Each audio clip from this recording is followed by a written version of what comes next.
ay ito na naman tayo. Dahil content creator tayo ay kailangan tayo gumawa ng video para may upload araw-araw. Gumamit nga pala ako ng voiceover pero ito napakaingay naman. Sobrang lakas kasi ng ulan dito. Ito nga pala ginagawa ko, nagbabanlaw na lang ako kasi kahapon pa sana to natapos kaso walang tubig. So ngayon matatapos ko na to pero lumakas naman ang ulan. Paano ito matutuyo? Walang init at makakapal pa tong aking mga labahin. Ito namang hinahawakan ko. Tapos na sana to kaso nakita ko may mancha pala siya. At ito, binuhusan ko ulit ng Jonrox.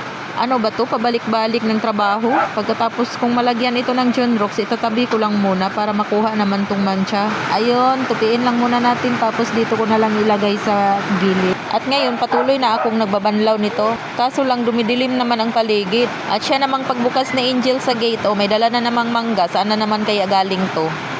Dumidilim na talaga ang paligid, walang init.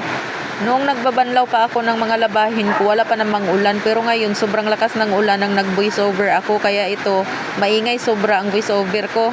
So ngayon, tinatagalog ko pala itong voiceover ko. May iba kasing mga content creator natin na hindi makaintindi ng Bisaya. Kaya ito, tatagalogin natin. At lahat naman tayo siguro nakakaintindi ng Tagalog. Mas mabuti na to. Tatagalogin na lang natin para wala nang magtatanong kung ano ba yun. Noon kasi nagbibideo ako, Bisaya. Tapos may nag-comment doon, ano ibig sabihin daw nun?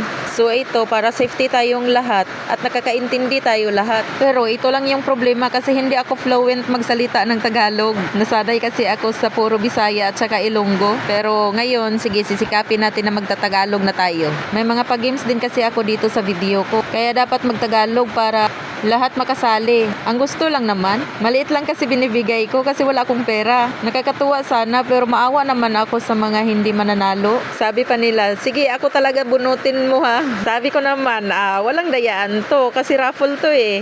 At hayaan ninyo. Kung hindi man kayo mananalo ngayon, baka bukas, sa susunod na araw, mayroon pa naman akong parapol. Wala pa naman kasi tayong sahod sa Facebook.